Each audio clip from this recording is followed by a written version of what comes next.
Welcome back to the Cover 2 Zone. We are just days away from the start of the 2025 NFL season. It starts on Friday for us here in the UK, Thursday in the States with the Philadelphia Eagles against the Dallas Cowboys. And we're going to go do a show weekly where we're going to review the games from the past week and preview some of the games ahead in the next week. Obviously, we haven't got anything to review at the moment, so we're just going to preview some of the games on the slate for week one. We're going to go through 8 of the games, starting with the Eagles and the Cowboys. Eden, an interesting off-season for both of these teams. Eagles obviously coming into it as defending Super Bowl champions. They'll start at home this week against the Cowboys. And the Cowboys, a lot of question marks with them. New head coach, a lot of question marks over the backfield as well, and the recent Micah Parsons trade as well. How do you see this game going in week one? I do see the Eagles winning this one quite easily. Just more established team, better roster, better culture. And like you said, there's a lot of question marks around Dallas. I could be very wrong. Schottenheimer could be a great coach, but until I see it, I've got to be proven otherwise. So, yeah, I see quite I would not be surprised if the Eagles completely dominate the Cowboys and people mean the Cowboys all Friday morning at work. Poor bloke who's a Cowboys fan's got to go into work. Yeah, and I think with the recent documentary on Netflix that's come out with a lot of Jerry Jones catching a lot more flack for that documentary, probably than he anticipated. He was probably hoping this documentary and make him look like the hero, but it seems to be having the opposite effect where people are saying this documentary is just glazing Jerry Jones, and it's just ignoring the fact that the Cowboys have been pretty terrible for a few decades. They've had, they're obviously, it's really interesting. I've watched a little bit of it, and it was very interesting to see kind of where Jerry Jones got the team from, and he did do a great job in, getting Troy Aikman and Emmitt Smith and the trade he made for Haley as well, which a lot of people didn't like at the time, but actually turned out to be a good move. It's definitely worth a watch. But this this version of the Cowboys we've seen in our lifetime anyway have not been good. And we constantly say it, that the Cowboys always flatter to deceive, and the Cowboys are going to cowboy. And until they show us something different, we're always going to doubt this team, right? 100%. I think, though, I'm more bullish on them in this game, at least, than perhaps you are. I think the Eagles will win, but I think it will be by maybe a 7 or 8 point margin. I do think the Cowboys will come out and show something, especially with the additions of George Pickens. I think that's going to be a really good move for them if they go towards this sort of aerial attack that everyone's thinking they're going to. The backfield is questionable. So with the likes of CeeDee Lamb and now a deep threat in George Pickens, you would think that they are going to be more pass heavy this season. But yeah, I do think they will show something. I think the Eagles, they haven't lost too much. And I think in week one, you can always have teething problems, especially on offense. So I think maybe we will see a little bit of that with the Eagles. But yeah, I think this will be a good game to kick off and a sort of close Eagles win.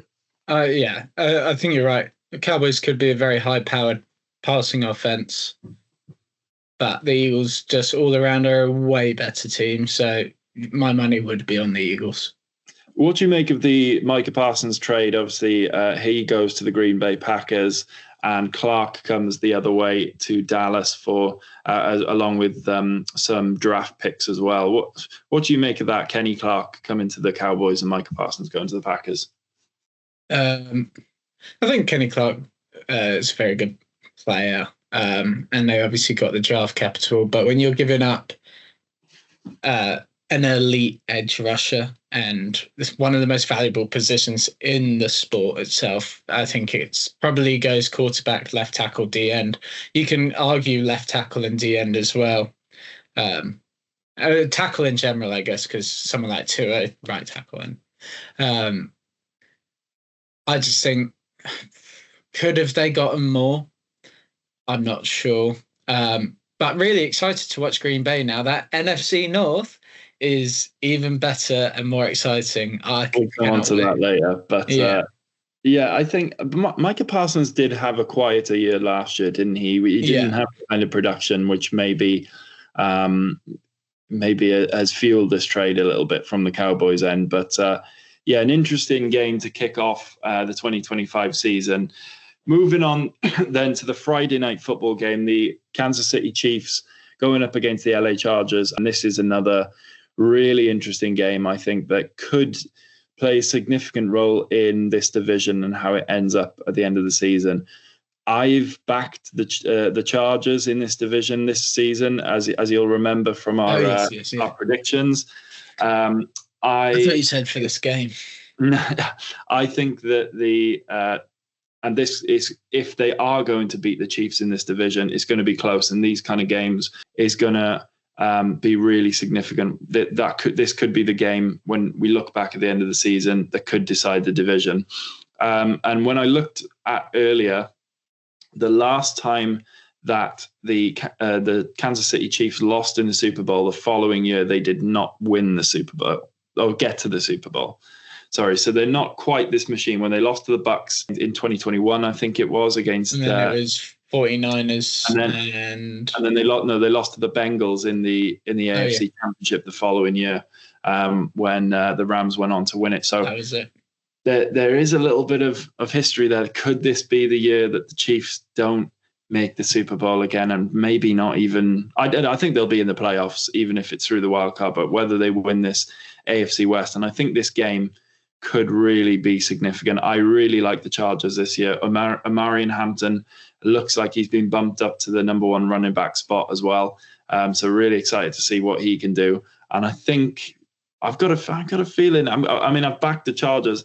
We'll come to our predictions later on, but I think the Chiefs might have a little bit of a hangover from that Super Bowl performance.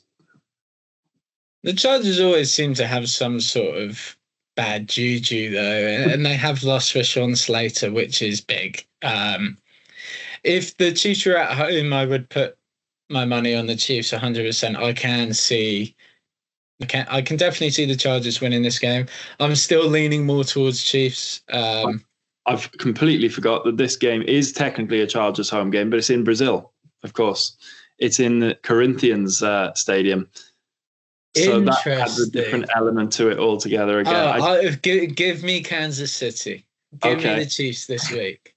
No, I think that does add another element to it. I think it's possibly not as significant as the London games about who handles the travel best in the London games, because obviously the time difference isn't as much.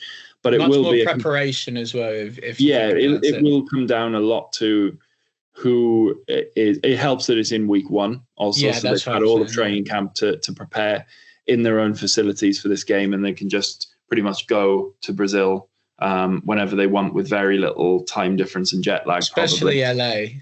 Well, actually, interesting. Yeah. What would be Kansas City to Brazil? Probably would be just straight down as well anyway. Yeah, it depends on.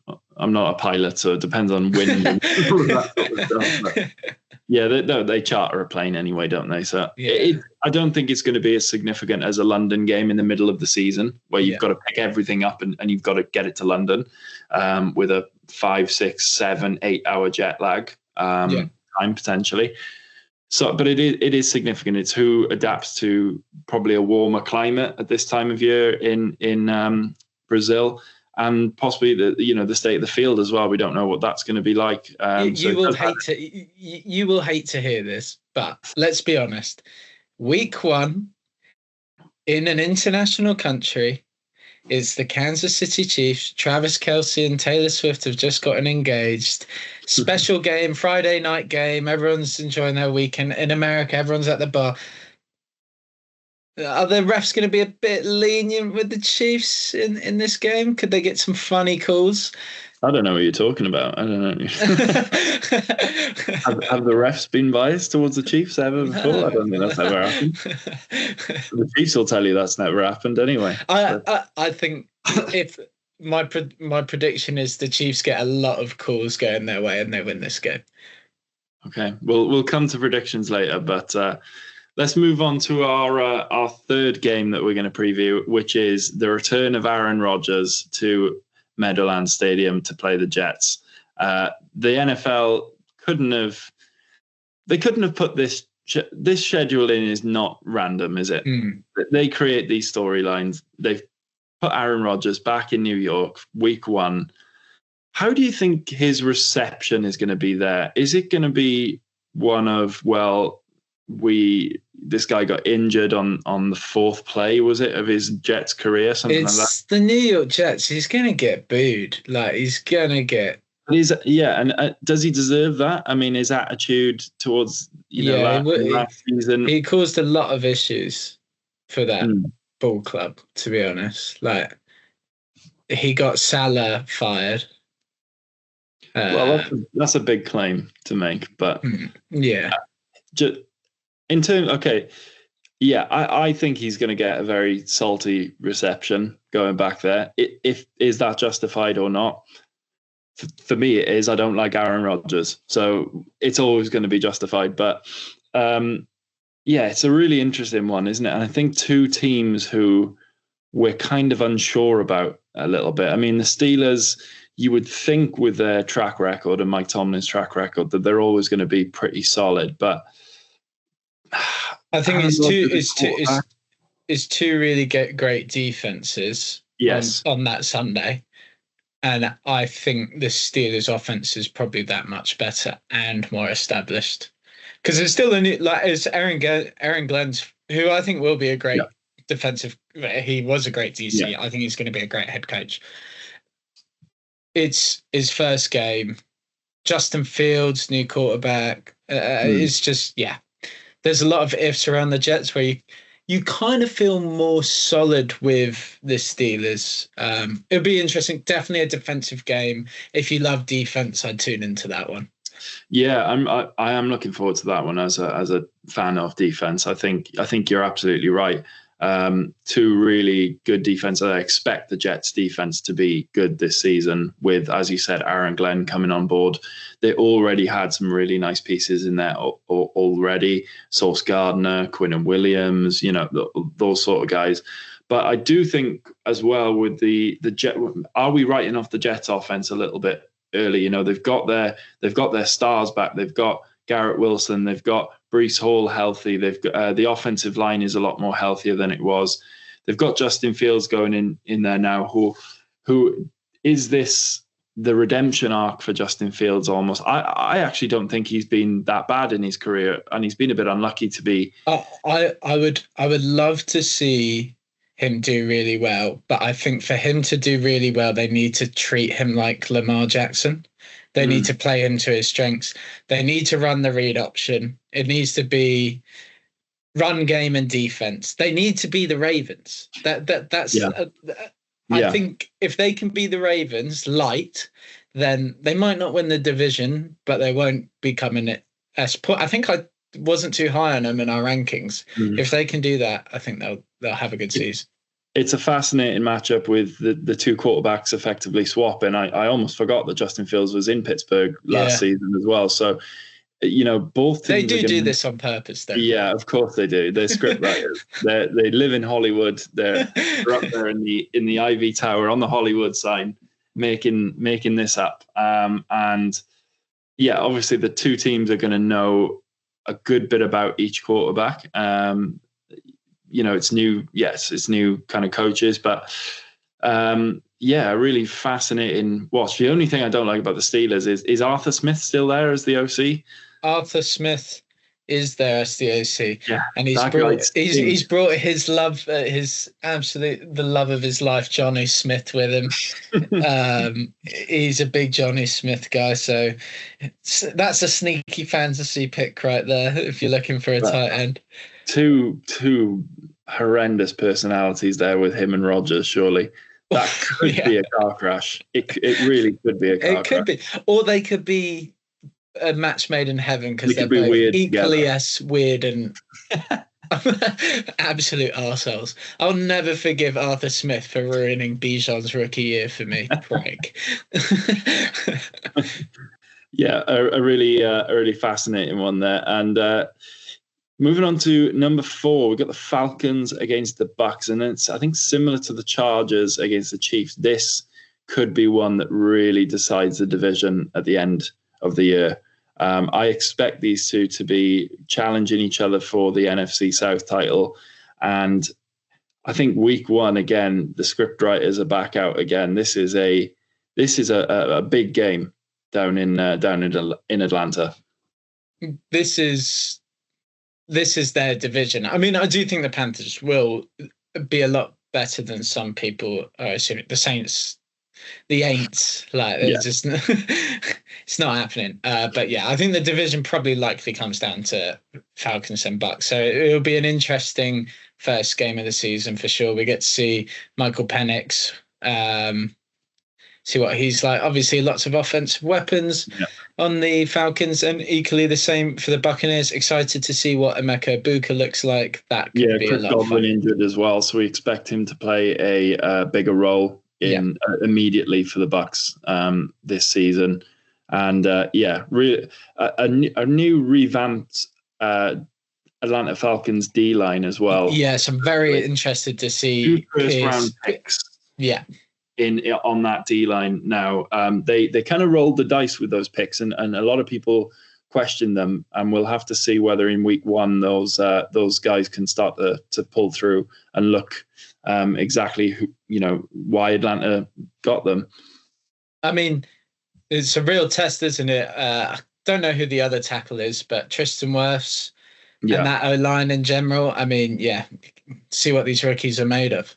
Yeah, Leonard Floyd coming across as well with the likes of James Pierce on that D line, and it's going to be a really good game. I'm really tempted to actually tune into this one itself, because there's so many games on Sunday that there's so many storylines that you could tune into.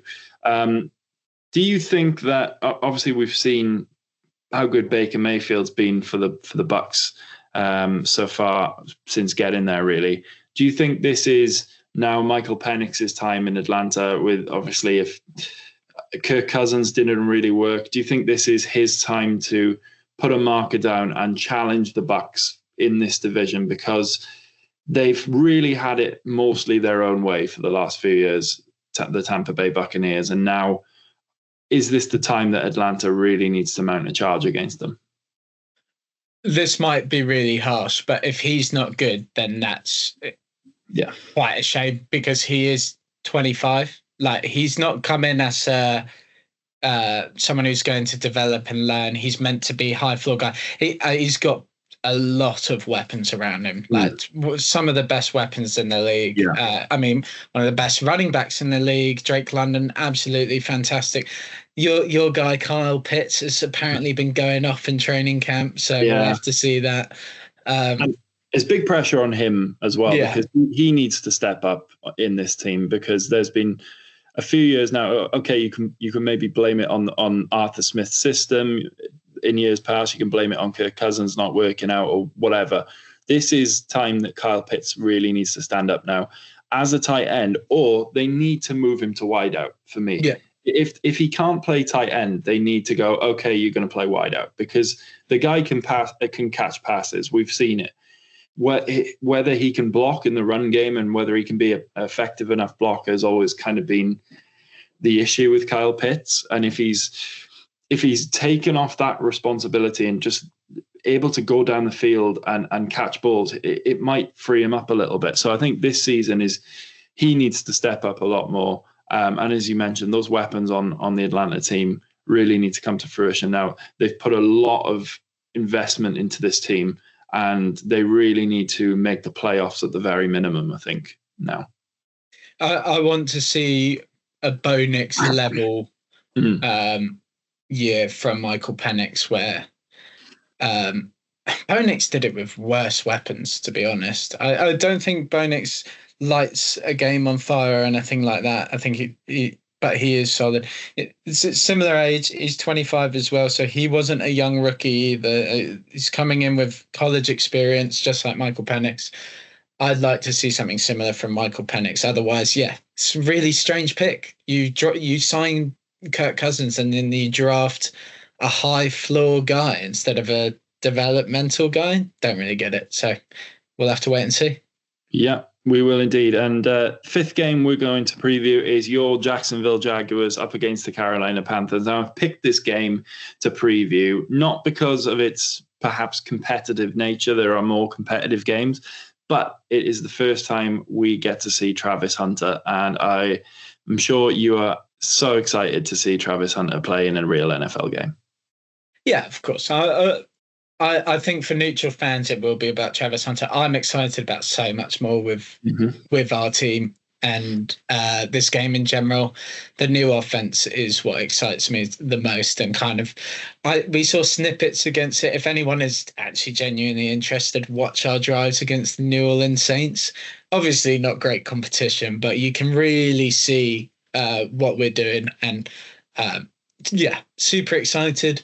I think red zone will pan to Travis Hunter. If it's like 3rd and 20, Travis Hunter might come on and play a bit of DB, and red zone will pan to it, and that will be the story. He's playing both ways, sort of thing. But in reality, he's a wide receiver. He's going to be a very good wide receiver, and I would like to see us beat the Panthers quite significantly, because I think it is I don't think the Panthers are particularly terrible, but it's a good opportunity to make a statement and go, we're not the Jags of last year. Different team, different culture. Yeah, and then on the other side, on the Panthers side, first game for Ted McMillan, who some regarded as the best out-and-out receiver. If you're going to say Travis Hunter's a two-way player, the best out-and-out receiver only coming out of the draft, and a lot of hype around him going into this season. Also, can Bryce Young continue his good form at the back of last season and his redemption arc into this season? Which, as you said, if the Panthers are going to build anything, obviously we know they're a work in progress. And if they're going to build up to a level where they're going to be competitive again, they're going to need their franchise quarterback to step up year upon year, aren't they? I'd like to. Obviously, it's against my own team, so I'd much rather we sack him 8 times than he throws footballs. But I like Bryce Young. I think he's a nice kid, and I think he got a lot of shit for quite unfairly as well. It was the CJ Stroud comparisons, just different situations. And that's the thing. The NFL can be so ruthless, especially NFL fans, and they don't actually look at situations and go, oh, hold on. Because you get things like, for example, Sam Darnold for the Jets. It's absolute like dog shit. The guy was seeing ghosts. But we knew at USC all the talent this guy had, and he showed it last year because he was in the right situation. So I think the Panthers have clearly got Bryce Young a weapon in Ted McMillan. They spent draft capital on Xavier Legette last year as well. So we could see a good year from Bryce Young, and I think that would be great for the NFL in general as well. Yeah. And just going back to the Jags, it's not just Travis Hunter, is it? And you mentioned it there, how excited you are about this new system. I mean, BTJ coming off a monster rookie year last season is one of the most exciting players in the NFL, possibly, along with the likes of Malik Neighbors, who was every bit as good as him, maybe even better. Jaden Daniels as well.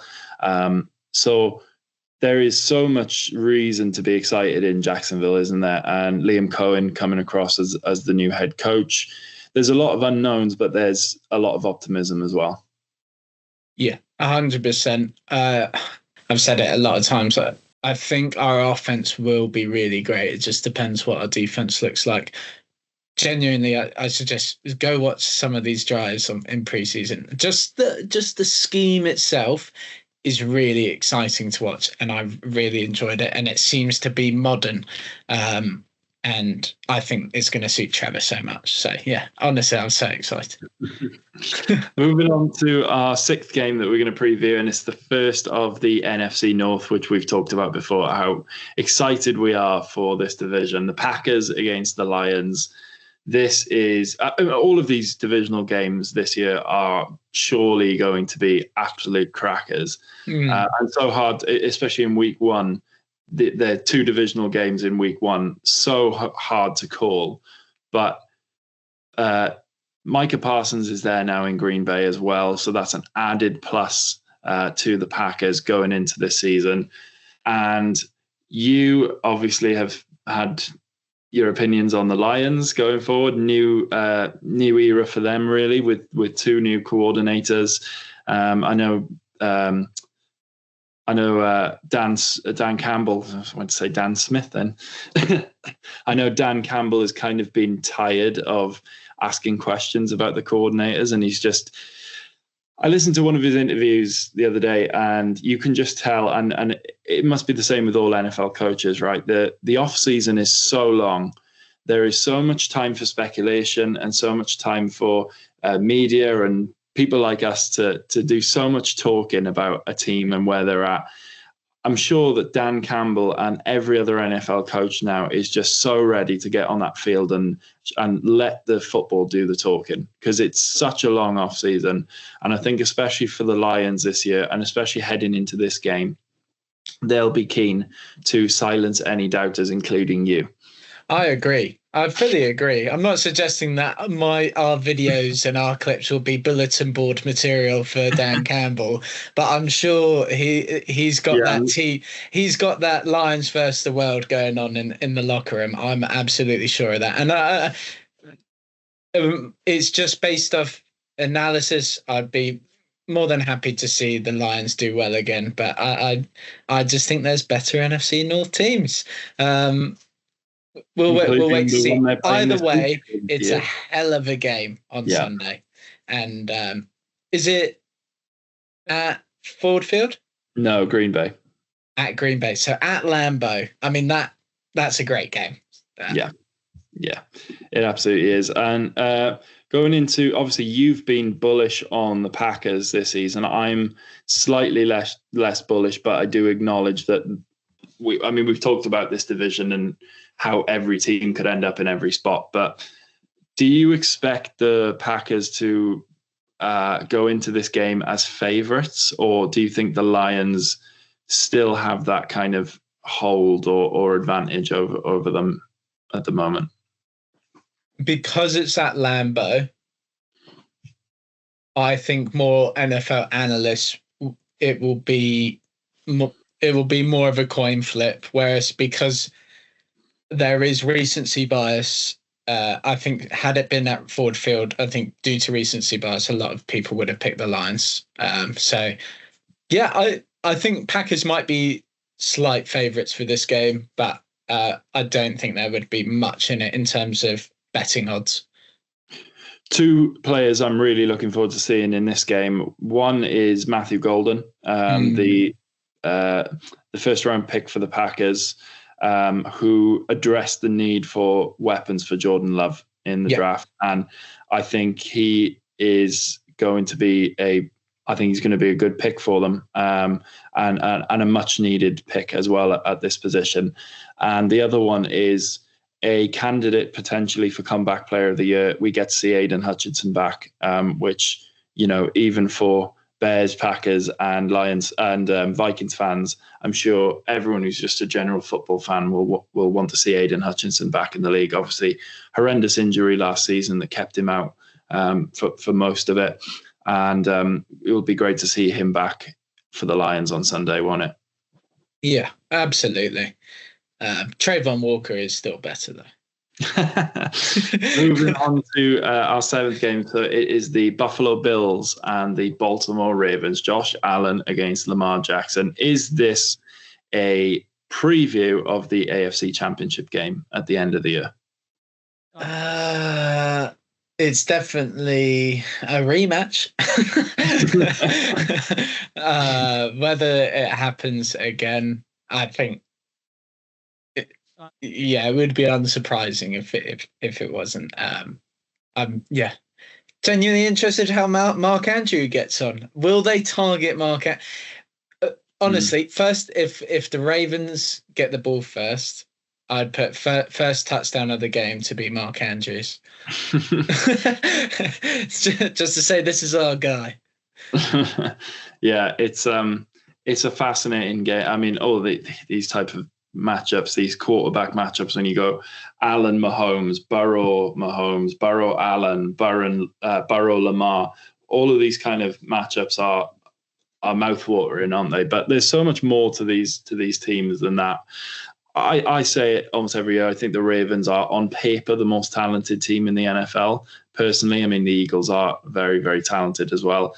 But they just can't seem to do it in the playoffs. And, this is going to be the year where they really need to show something, as well as the Buffalo Bills. This is, again, their window is closing, and they really need to make it to a Super Bowl now. So I think it's two teams who are desperate for a Super Bowl appearance facing off in week one.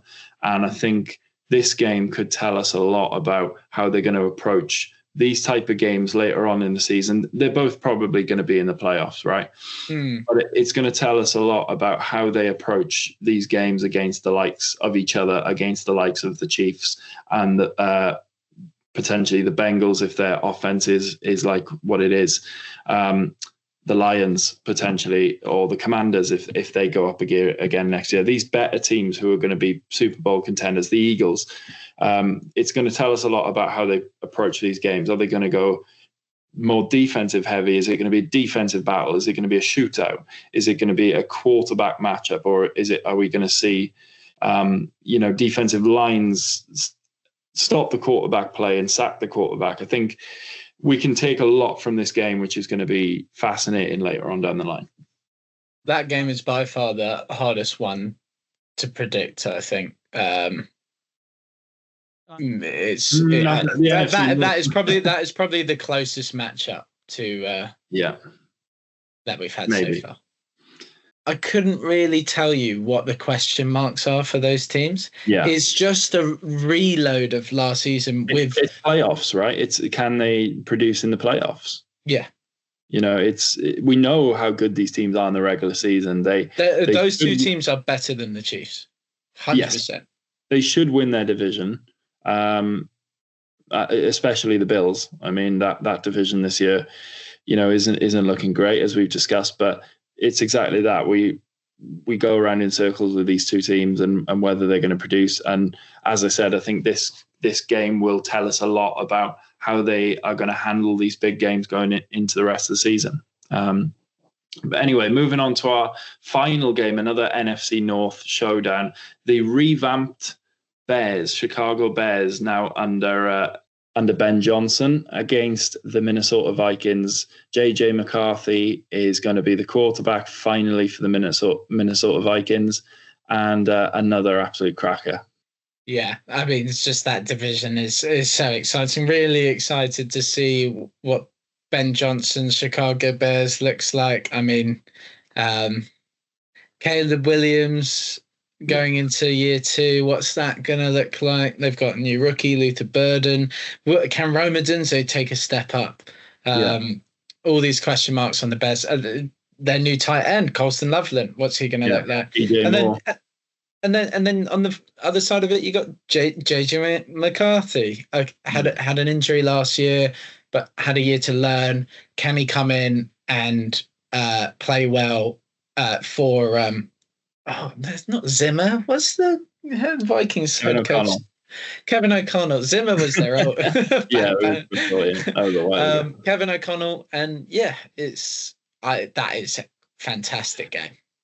I think one of the big things I'm going to be looking at in this game is how the Bears' upgraded offensive line handles this pressure from the Vikings, because we know Brian Flores is going to send the house, especially an offensive line who were really poor last season. Caleb Williams, one of the most sacked quarterbacks in the NFL. Brian Flores is going to want to test that offensive line early, and on the other side of the ball as well, the Bears need to improve on the defensive line as well. Vikings have had a pretty good offensive line over the years, so this could be another trench battle in this game and could be the deciding factor. It'll be good fun to watch. You've got some good running backs there as well. DeAndre Swift, Aaron Jones. Bears backups. They've got a rookie and Roshan Johnson. Don't know the rookie's name. Jordan Mason. Shout out. Yeah.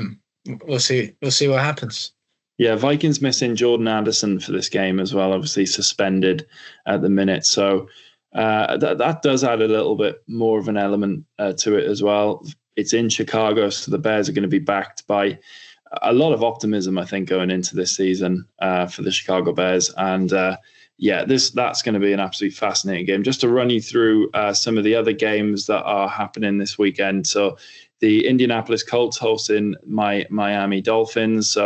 Daniel Jones in Indianapolis now. What can he do with that team? The Saints hosting the Arizona Cardinals. I think we're all expecting the Cardinals win in that one, but you never know. Jaden Daniels and the Washington Commanders taking on the New York Giants. The Browns against the Cincinnati Bengals. The Patriots against the Raiders will be an interesting one. Obviously, Ashton Genty making his first start for the Raiders. The Seahawks taking on the San Francisco 49ers. That'll be a really interesting divisional battle as well. Can the 49ers get back to where they were, really? And they need they need to make a good start, don't they, against a tough Seattle team, I think. The Broncos up against the Titans. Cam Ward, number 1 overall pick, making his first start for the Tennessee Titans. And then the LA Rams against the Houston Texans as well. Another really good matchup. 2 potential playoff teams there facing off against each other in week 1, which is going to bring us to our predictions, Eden. So each week we're going to do our predictions. We're going to just straight up say who we think is going to win each of these games. 1 point for a correct answer. We'll tally them through the season. However, if you predict a tie, and that's a tie after overtime, not just a game that goes to overtime, and you get that right, you'll earn 5 points. So, who's going to ever predict a tie? Well, you've wasted your breath, but okay. Yeah, sounds good. If you can't call one, why not call a tie? Yeah. So, starting off with the Eagles against the Cowboys, where are you going on this one? I think I alluded to it a fair amount. Give me the Eagles. Yeah, I'm going to take the Eagles as well. Chargers against the Chiefs. I'm assuming based on our conversation, you've gone Chargers and I'm going Chiefs. I think because I've backed them to win the division and I said that this could be a deciding factor in that division, I am going to take the Chargers. I think the Chiefs might have a little bit of a hangover from that Super Bowl. Hang on. Has this segment now mean... Sorry? Has this segment now mean I now have to root for the Chiefs? On Friday? Yeah. Yeah, we'll make a forfeit for the loser at the end of the season. I've just seen one fantasy football, I think it's Fantasy Premier League, where the loser of that league has to go to a sperm bank and donate some sperm and tick the box that means that the child can can find out who they are when they're 18. I think we'll give that one a miss, but we can come up with I'll have 5 hours in McDonald's or something like that. We can do something like that. Yeah, maybe we won't go that far, but we'll come up with a suitable forfeit for these at the end of the season. So Colts against the Dolphins. Give me your Dolphins. Not that I think the Dolphins are going to be fantastic, but no. Yeah, I think we should get off the mark with this one. I would hope so. I'm going to back the Dolphins as well. Jets Steelers. Give me Pittsburgh because they're more established. Wait, is it in Pittsburgh or no? It's in New York. Oh, it's in New York. Give me Pittsburgh still. I can't back out now. I'm gonna say the Steelers. I'm gonna say it's gonna be a narrow win, possibly even a walk-off field goal or something. And Aaron Rodgers. Aaron Rodgers is going to do he's going to do something mad to the Jets fans. Like, I don't think American footballers do the cupping of the ear celebration like Premier League footballers. But yeah, I think he's going to do something like that, even though they've only just won by a field goal or something. Is he going to knee slide and then snap his Achilles? Do the Emmanuel Adebayor run from one end to the other?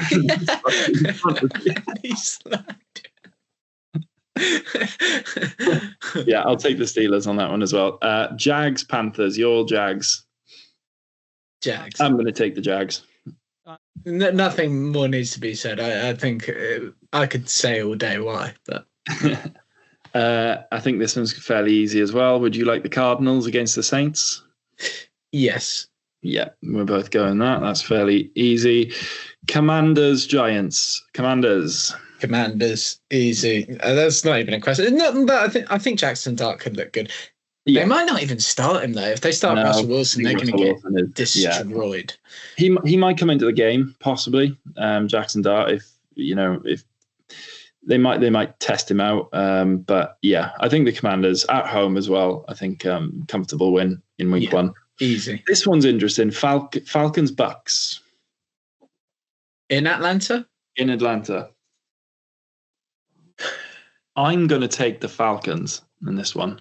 I think I'll take the Bucks just for the. Yeah, I think these two might split the series between them, and I think they'll both take home wins against each other, and this is going to be a really interesting division.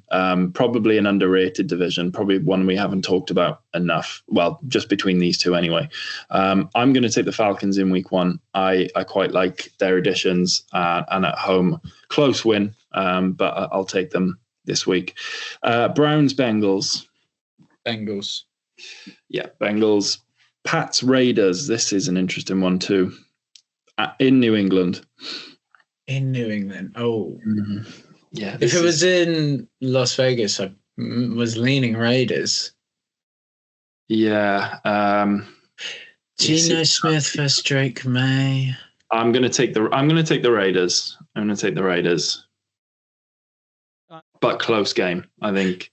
I'm going to be a bit safe and a bit boring and take the Raiders as well, because I don't want to risk a loss because I've picked the Pats. Seahawks, 49ers. 49ers. Do I go Seahawks?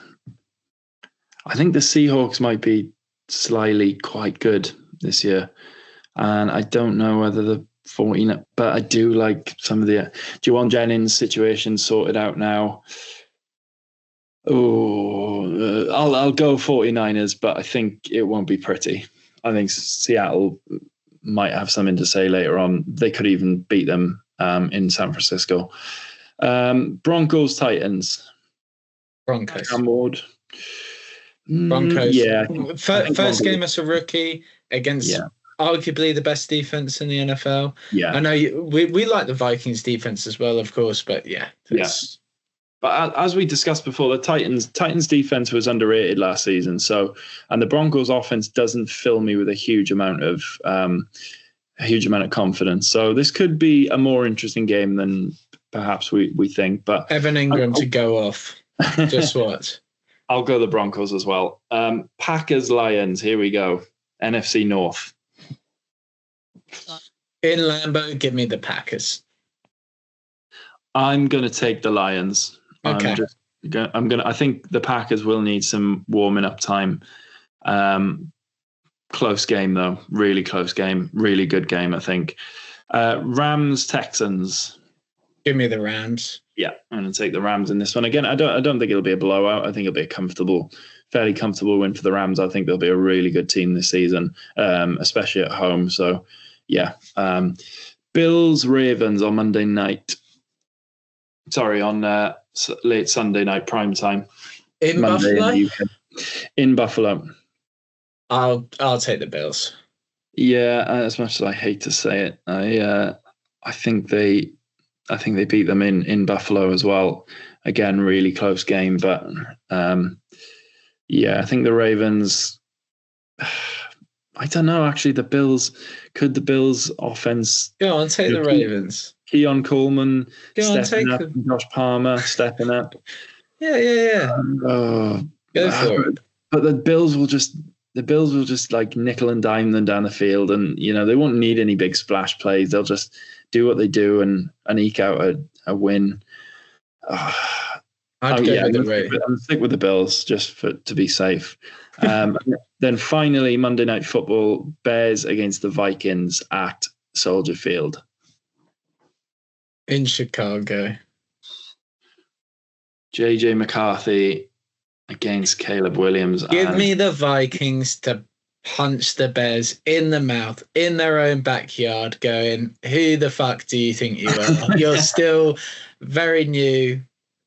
We've been around the block now. Yeah, give me the Vikings. I'm going to take the Vikings as well. I think it will take the Bears a little bit of time to sort of get used to the Ben Johnson era. The new additions on the offensive line, I think, are going to need time to gel, and they're not going to they're going to face a team who's going to punch them in the mouth in week one. I backed JJ McCarthy, Kevin O'Connell's ability to coach quarterbacks. So I think JJ McCarthy will be good. Justin Jefferson's there. He's a stud. Let's go with the Vikings. So that rounds off our predictions and our preview show of week one of the NFL season. We'll be back next week with the first review of the season, looking back at these games, and we'll preview next week's games as well. So look forward to seeing you then. Go Jags.